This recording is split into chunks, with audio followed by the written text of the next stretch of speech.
Hey guys, today I have another product to unbox. It's the Google Home Mini. It costs around $50. Let's jump into it.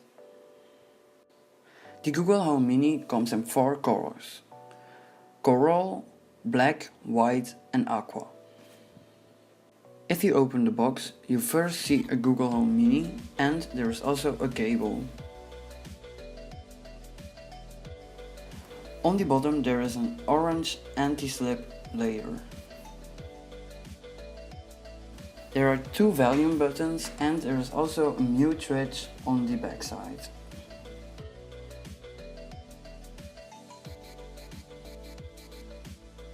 Ask the Google Home Mini all sort of things, like what's the weather or how tall is the Eiffel Tower.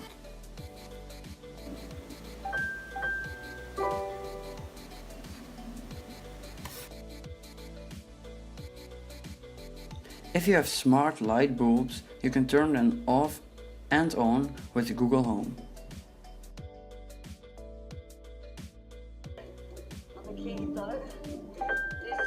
Ga moeilijk worden om die dat terug te vinden, maar het is rustig op de wafels.